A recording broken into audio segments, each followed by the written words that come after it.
So being game developers, I'm going to attempt to make this a totally interactive presentation, which probably means it's going to crash, so you've been warned. This is my only PowerPoint slide. How many people in the audience have heard of this video game we're working on called Spore? Or, okay, how many people have not heard of the video game we're working on called Spore? Are there any? There's one dude right here. Okay, so very briefly for you, sir. Spore is this video game where you, it's kind of like based on that Eames Power of 10 movie where you zoom into the guy's hand and out. So it goes from the bacterium scale up to galactic civilization. And at every level, there's an editor.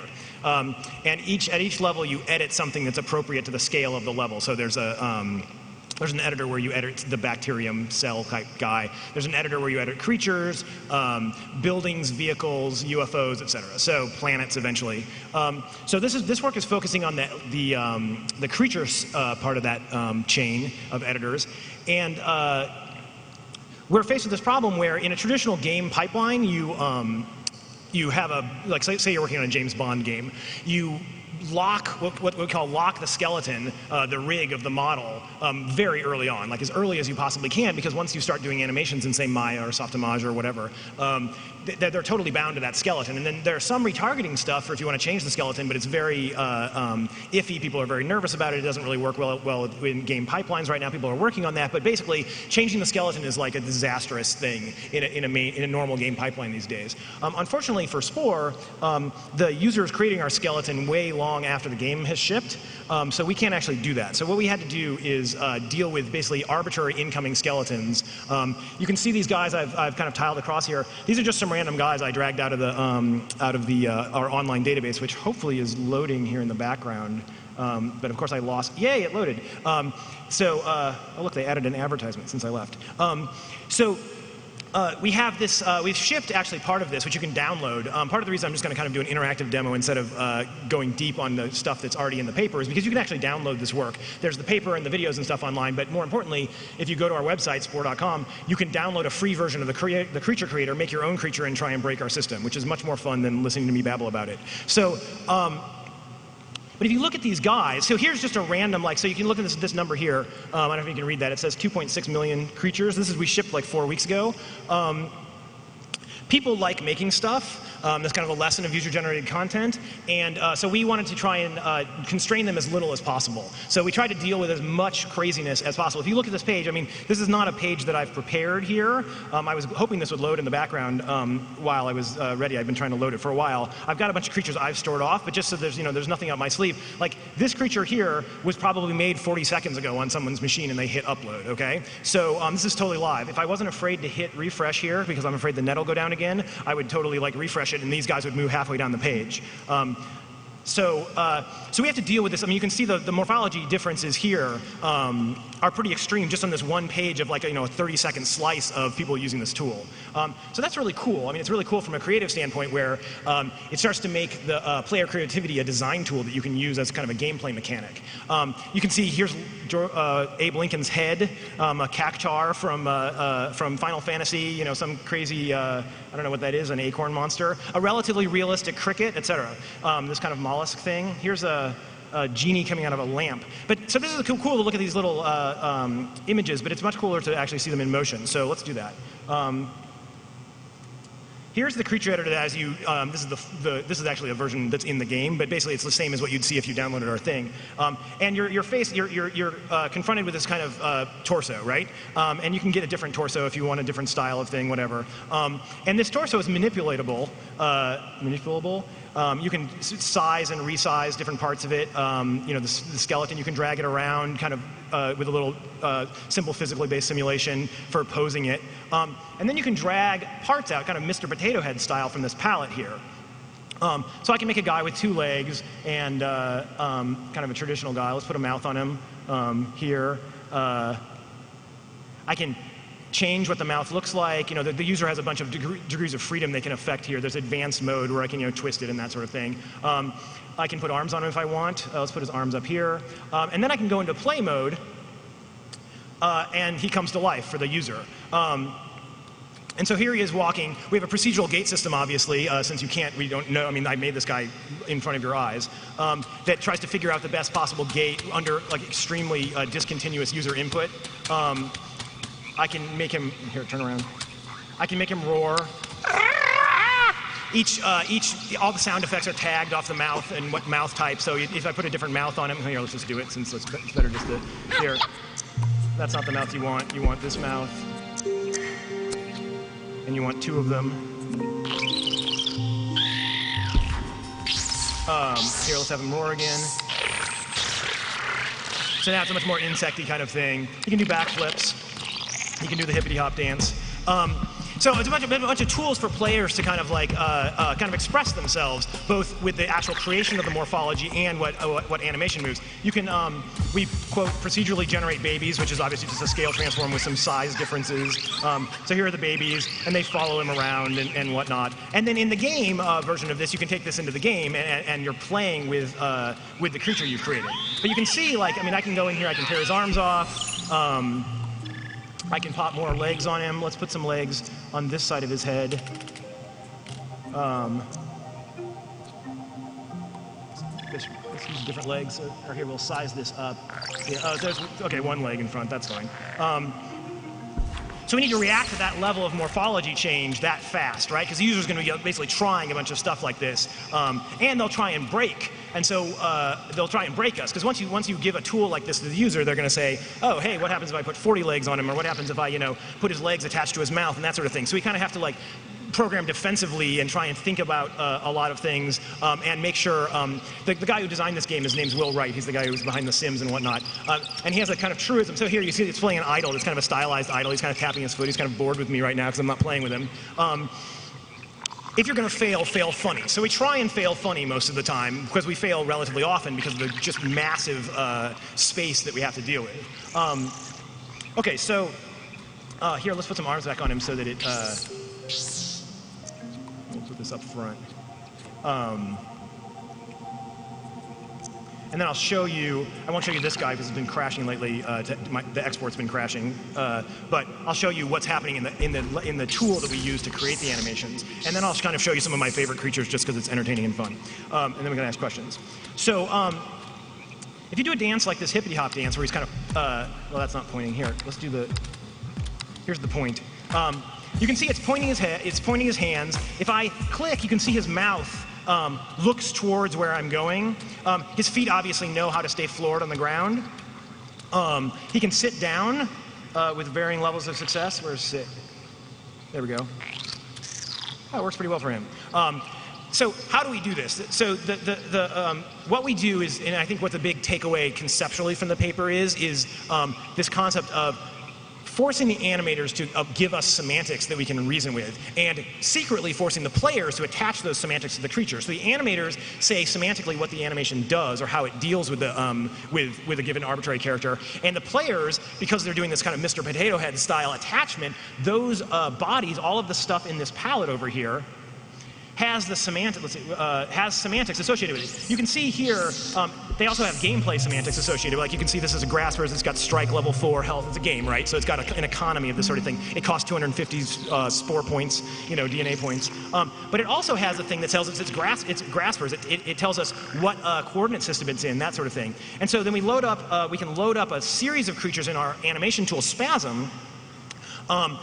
And I've got an animation loaded, which is a pick fruit. And you can see, I don't know, excuse me.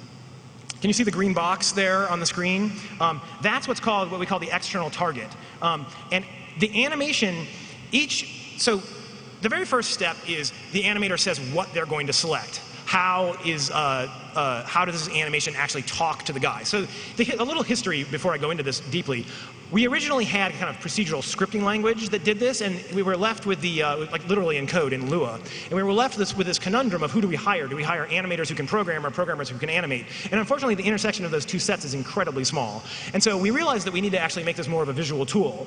And so we watched what animators did in Maya with a normal fixed skeleton, and we observed that they did a couple things that seemed totally obvious on the face of it, which they select parts of the body, they move those parts of the body, and then they key those parts of the body. And so if you're doing James Bond, you might click on his arm or his right hand, and that might be bone 46, and you move bone 46 to XYZ coordinates, 14, 23, 65, which happens to be near his holster, and he can draw his gun by keying, various, and you spline it and whatnot. None of those steps are easy for us. There is no bone 46 in the sense that it might be an eye on one guy and the tail on another guy, right? So we can't store information based on like bone index, which is what every game system does. We can't, how do we move things when we don't know what space they're moving in? And how do we key, how do we key them such that it can then be played back on various creatures? So here's what we did. Here's the way the animation system sees the guys. As a series of boxes, OBBs attached to each other with constraints. And it's a tree structure. There's no loops. We used to support loops, but it turned out it was actually complicated the user interface for the player, and it turned out it was more harm than good. So it means you can't make a donut creature with the current thing, but oh well. So you can see. So let's take this context right here. So this little drop down right here is the set of channels in this animation. There's hands, ears, eyes, they have morphs. Each one of these has animation curves like you'd expect in an animation system, so we kind of tried to make this look as much like Maya as possible. It's Maya camera controls, you can click on a body, that kind of thing. Here's, splines, whatnot. But if you look at this, how is this actually set up? You can look on this biped here, this left foot context is selecting one body. But on these other guys, do I have okay, so I've got a couple quadrupeds here and a triped. It's selecting two on the quads. That's because it has a sidedness constraint on it. So, and you can see as I move this around, it's actually moving all the left-hand side ones on that. And so what happens is we make the animators fill out basically like a kind of Mad Lib type much like an email constraint, you want to file all stuff from the SIGGRAPH mailing list into the SIGGRAPH folder kind of thing. So this context has left side as its context. We can switch it to right side, and now all of a sudden, well, it's been masked by the right side one. But so they have a priority system. But you can see that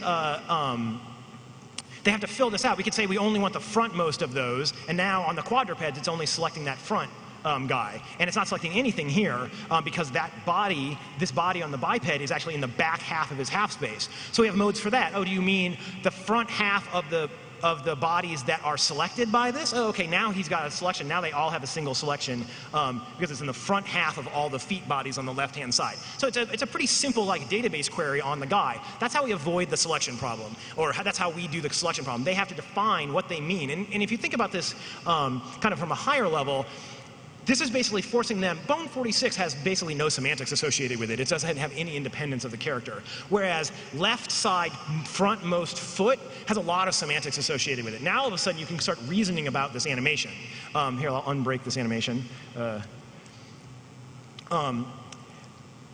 I'm worried, so hey, right side grasper. And then after selection, we have to move. And how do we move? Similarly to the selection problem, we have to have them specify semantics. So the most interesting example in this animation is this, is the right hand, which is going to grab this external target, which the game can set the external target to, say, the position of a piece of fruit. So all of these guys will now grab at this piece of fruit. And you can see that there's just a normal animation curve, a spline in 3D, which we can display here. Hopefully you can see all that. Going from the hand to that point, you can see that if I reset this animation, that curve is totally different for every one of these animations, or every one of these creatures, but each one of these keyframes refers to the same keyframe. So if I want to distort this animation and move it like this, you can see they're all moving. Can you see that? Each one of these is moving in its own, what we call specialized way. So I'm actually moving the coordinates in this guy's space, and then the system lifts that up to what we call the generalized space and then applies it back to the specialized space of the other creatures. And so what is the way we decide what that specialized and generalized transformation is by having them specify semantics on the movement as well. They again fill out a sort of Mad Lib associated with, hey, that specifies things like, okay, for this curve, I'm moving between the rest pose of this body, which is just the configuration in which the user edited it, or the final edit configuration, and the target that the game set. So if you watch this curve while I manipulate this piece of fruit, say, it rescales, and I can do this while the animation's running. And if let's see if I can get it here. Let's turn off the bodies and just get. back to where you can see the guys. You can see they reach for it. They reach for it no matter where it is, and they start to look at it. And it has a limited degree of like cone of where it's a reasonable animation, so we can play another animation on the other side, for example. That actually, but you can see they reach for it, they lunge in the right direction depending on where this is. So that actually kind of comes for free for us because there was no way to know where the rest pose of the hand was in the first place, so the animator had to add these semantics for us even to animate the hand. And if we just write the equations correctly for this generalization specialization thing, then we can move the target on the fly, and we get this kind of variation in the animation based on if the creature's moving relative to the fruit or the fruit's relative to the creature, or we can set the target to the internal thing so it can scratch its chin with varying levels of success. So, I mean, there's a giant workspace calculation that has to happen there that we only do a partial job at, that sort of thing. Within this animation, we also, like, because we have all the semantics, now we can mirror this animation transparently with all the curves doing exactly the right thing on the mirror. So you see now he's reaching with his left hand. So presumably, if if the fruit is on the right side, I'd reach with my left hand because it looks kind of dorky to reach with your right hand sometimes across. Like throwing is a bigger deal. Like you want to throw that way versus throw that way. And these movement modes are just in the same way. There's just a whole set of them down here, and they say, oh, this is relative to the rest position, this is relative to the rest position while the root's moving. Size is an interesting one. If you do a big motion on a given creature that you're authoring on, did you mean that was supposed to be a big motion because the creature was big or because the motion is big? So on a small guy, should that be a small motion, or should it be a just as big a motion even though the guy's small? Things like that. Those are things that are just kind of hidden and like you've lost when you've done a normal keyframed animation that we force them to specify so that we can then reason about the animation and apply it to these multiple creatures. So there's lots more you can say about that. There's an IK solver underneath a full body IK solver, things like that. But it's much more fun to look at a bunch of cool creatures. So let's do that. And you can ask questions if you have. So here, let's toast my guy. One cool thing we do here is that you can drag. We encode the creature steganographically in the PNG file, so I just dragged this guy off the web page. And here's some guy somebody made a few minutes ago. He's painting, he's procedurally painting. I didn't show you that. There's a procedural painting system here, so I can change this guy. And it does a particle paint system and stuff. Andrew Wilmot talked about this a little bit last year in a couple sketches. So here's this guy. He can do all the same dances and whatnot. He's got babies. That we can generate, obviously, even though this person was made, at 4 o'clock today. He's happy. So the creatures I've showed you so far are pretty creature-specific. They look like creatures you'd expect. We specifically like. So here's a funny example of. This is the second grade Thanksgiving turkey. And so we have like whimsical creatures like this, right? And this is still, you can kind of qualify it as some kind of animal. We also are forced to deal with this sort of thing.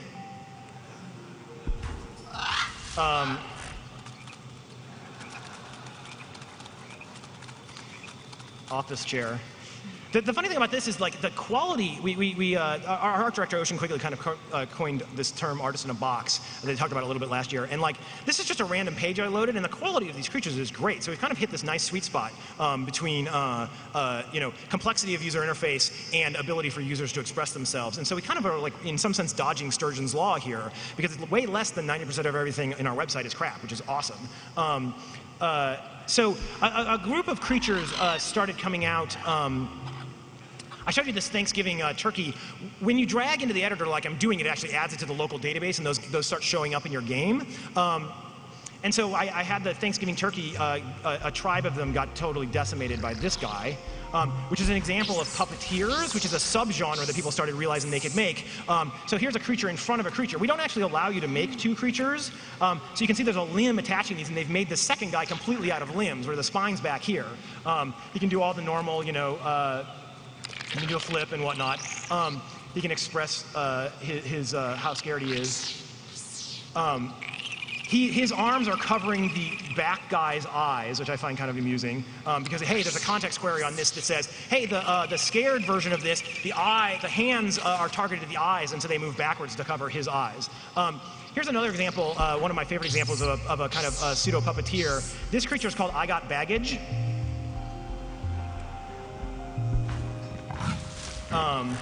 Wait while he paints. So they've created, like, you know, you got the normal guy in front. I like the expression on the normal guy is so weary. You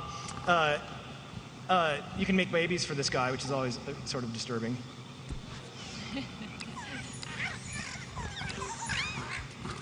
Hey, let's all do flips. Or let's all do the hippity hop dance. And you can see the guy in the background. So here's the point. Some dance, and like you can see the guys on the outside do the point. Sorry,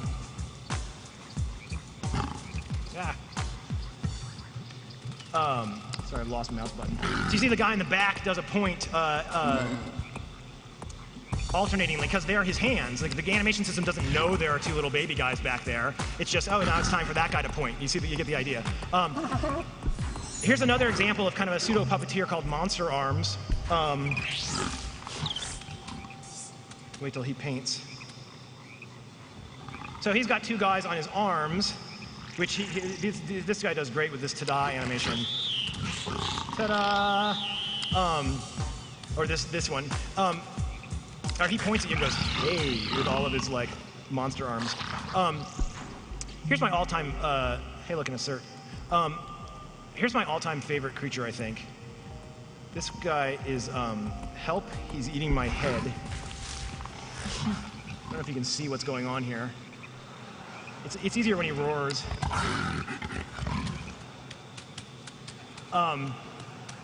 Help, he's eating my head.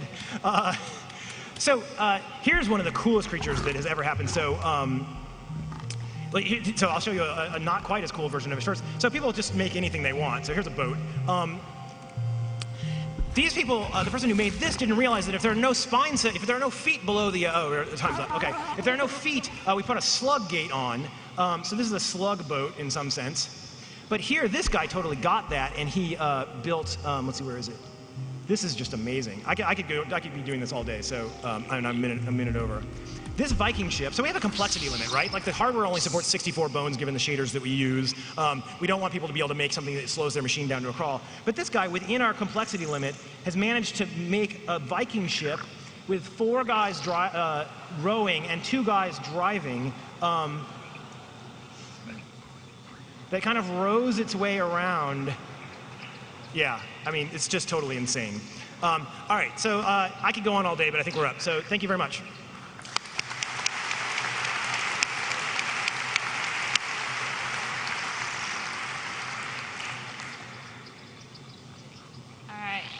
So my question is, how does Spore handle the interaction between creatures?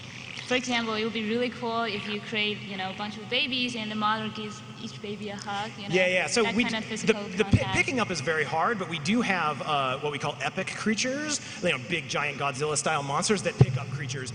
We don't do very well at very high fidelity interactions because the semantics, we don't have the semantics available. So for example, one example just within a single creature that elucidates the point a little bit is what I'm doing right now is very hard for us because we didn't have time to put what we call boundary relative modes in. So we understand like the center of that piece of fruit, or if I want to pick this bottle up, I can go to the center of that bottle, but I don't know where the lid of the bottle is, or the chin, the tip of my chin, or the side of my ear. So I could see in a new version that we would start adding these boundary. Our future plans are to add boundary relatives. So you can say, oh, I want to say, for example, you can imagine like a closest point metric where the target that it uses for this thing that it's rescaling this motion curve is moving around the outside of the body that it's targeting. That way it always goes to the closest point. So if my hand was here, I would rest it here. If my hand was here, I would do that. And that would allow us to actually, if we did it on torso bodies, I don't know if do you want to switch back to the video here?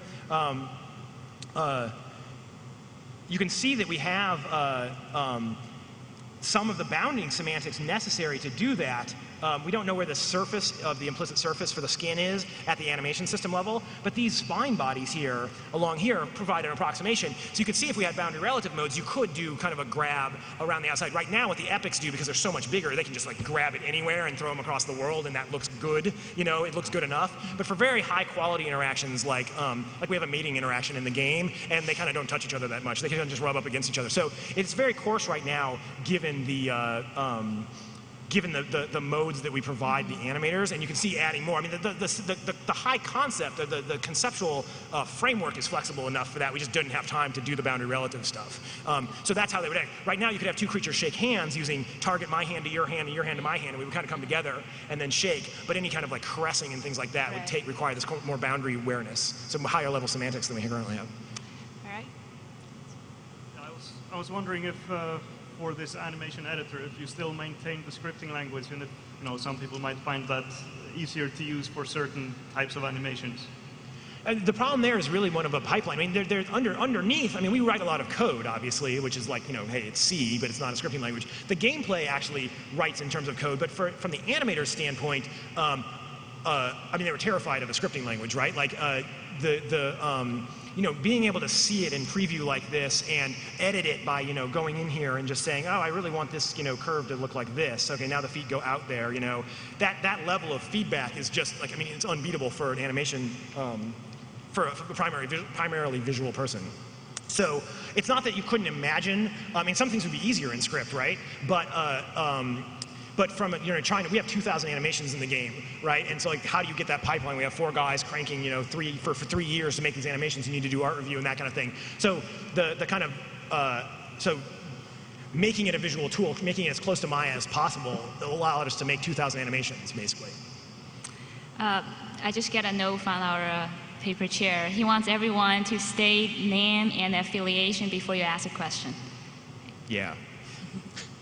Okay, I'm Jake Lever. I'm a student from Scotland. I was just wondering, do you have any plans for a reward system to encourage even more interesting creature designs? I mean, yeah. Well, so we have. I mean, on this here. So. I mean, really briefly, since it's not necessarily animation specific, but every one of these has tags and can be voted on, like thumbs up, thumbs. I mean, we support like kind of the full suite of Web 2.0 style collaborative filtering things. And in the game, we have what are called Spore casts and whatnot, which are basically RSS feeds of creatures. And you kind of, the idea is hopefully people will.